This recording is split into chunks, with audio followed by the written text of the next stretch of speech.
देख लो भाई, केएनपीसी कंपनी में अगर आप आ रहे हैं तो कितनी सैलरी कंपनी पे करती है। मैं शॉर्ट में आपको बता देता हूँ। देखिए साइट में मैं स्क्रीनशॉट भी लगा लूँगा, आप ध्यान से देखिएगा। देखिए भाई, अगर आप इस टाइम केएनपीसी कंपनी में आ रहे हैं 2024 मार्च में, तो कितनी सैलरी ये कंपनी पे कर रही है अपने वर्कर को, आप ध्यान से देखिए। देखिए मैं आपको बता रहा हूँ, मिनिमम जो सैलरी है इस कंपनी की हेल्पर के लिए वो 160 दिनार, कुवैती दिनार है, प्लस में ओवर टाइम भी है। और अगर आप किसी ट्रेड वर्क में आते हैं तो देखिए इस कंपनी में जो सैलरी है वो 200 प्लस में है, अगर एक एवरेज सैलरी ली जाए। और बाकी अगर आपको एक्सपीरियंस है या अदर मान लीजिए आप ऑफिशियल काम में आते हो तो उसी हिसाब से कंपनी सैलरी पे करती है, आप देख सकते भी हैं। अब मैं सारी बातें आगे इस वीडियो में क्लियर करूंगा कि ये चीज़ जो आपके सामने आती है इंडिया में या इंडिया के बाहर, जब भी आप किसी भी कंपनी में आते हैं तो आपके सामने उस कंपनी का एक एड आ जाएगा, यानी कि एक एडवर्टाइजमेंट आ जाएगा। उसमें सैलरी जो लिखी हुई होती है वो रियल होती है या नहीं होती है, सारी बातें ये भी मैं इस वीडियो में आगे क्लियर करूंगा। तो भाई आपसे रिक्वेस्ट है, चैनल पर अगर आप न्यू हैं, चैनल को सब्सक्राइब नहीं किया तो चैनल को सब्सक्राइब कीजिए, और वीडियो थोड़ी भी अच्छी लगे तो वीडियो को लाइक और चैनल को हमेशा सब्सक्राइब करके रखिएगा।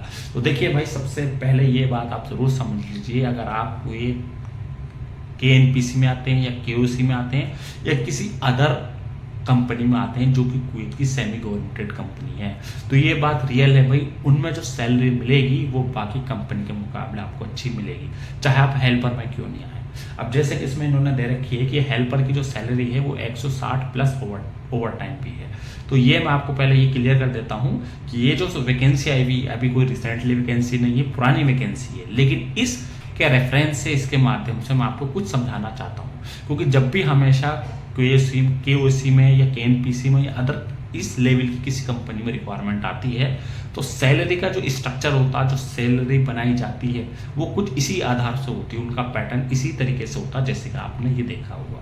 तो आपको ये मैं क्लियर कर दूंगा कि ये सैलरी कहाँ तक रियल होती है, इतनी सैलरी में आपको आना चाहिए या नहीं आना चाहिए।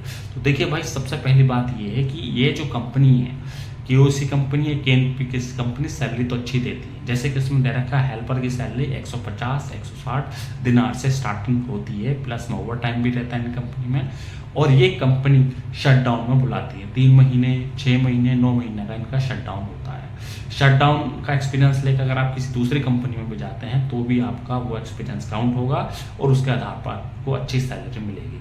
अब बात करता हूँ मुद्दे की पॉइंट की। देखिए भाई, ये जो पैटर्न आप सामने देख रहे हैं ये कोई सी भी कंपनी का कोई ऑफिशियल पैटर्न नहीं होता। मीन्स ये किसी भी कंपनी में अगर वैकेंसी निकलती है तो वो खास तौर से इस तरीके से जैसे कि आप देख रहे हैं ना, ये सैलरी का पैटर्न नहीं होता जैसे कि इन्होंने बना दिया जाता है।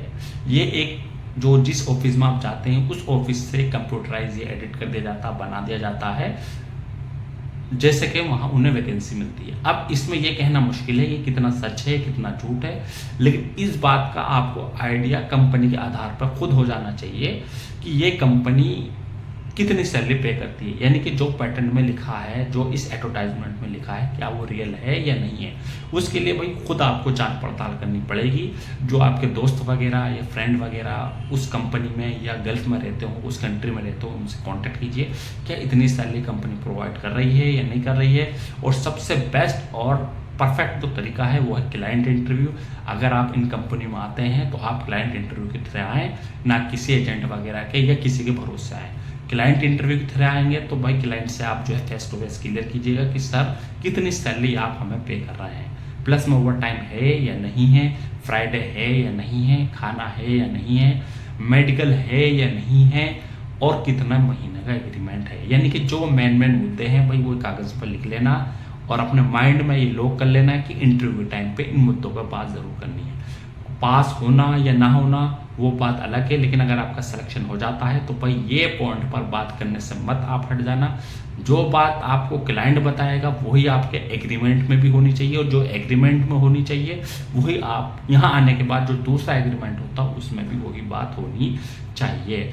तो इस भरोसे मत रहना। बहुत से लोग जो होते हैं वो लालच में डूब जाते हैं, भाई केएनपीसी केओसी कंपनी का नाम ही बड़ा है तो भाई सैलरी भी अच्छी हुई, ऐसा नहीं है। मार्केट में बहुत दलाल बैठे हैं, बहुत लोग ऐसे भी बैठे हैं जो सामने वाले का अच्छा बेवकूफ़ काट के, अच्छा उसका उल्लू बना के अपना उल्लू सीधा करते हैं। यानी कि कंपनी वैकेंसी आई भी होती है, लेकिन ये कंपनी हमेशा एक बात को ज़रूर ध्यान रखेगा कि जो ये कंपनियां हैं या इनके लेवल की जो भी कंपनियां वो डायरेक्ट हायर नहीं करती, किसी थर्ड पार्टी को पकड़ती हैं, सप्लाई कंपनी को पकड़ती हैं और सप्लाई कंपनी के थ्रू आपको लेती हैं।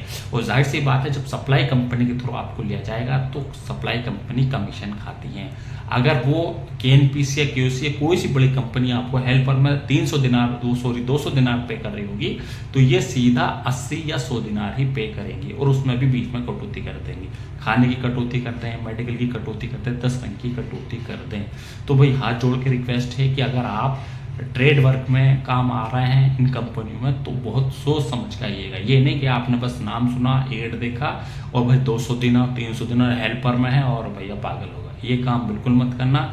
बहुत जांच पड़ताल के क्लाइंट इंटरव्यू करवाना, CV सिलेक्शन होता तो उसमें भी मत आइएगा। कोई कह दे कि भाई वैकेंसी आई हुई है, मैं तो जो बुला रहा है इधर से वीज़ा भेज रहा, तो वो भी थोड़ा उस टाइम पर भी सावधान हो जाना। और काम होने से पहले कहीं भी पैसा मत देना। क्लाइंट इंटरव्यू हो जाता है, आप सेटिस्फाई हो जाते हैं, तभी आगे के प्रोसेस के लिए आप अपना पासवर्ड वगैरह दीजिएगा। तो देखिए भाई, जो मेन इन्फॉर्मेशन थी मैंने इसमें क्लियर कर दिया। अगर आपका कोई सवाल हो, क्वेश्चन हो, कुछ डाउट हो तो मुझे वीडियो में ज़रूर कमेंट कीजिएगा। आज की वीडियो में इतना ही। वीडियो थोड़ी भी अच्छी लगी तो वीडियो को लाइक और चैनल को सब्सक्राइब कीजिएगा। Thank you for watching.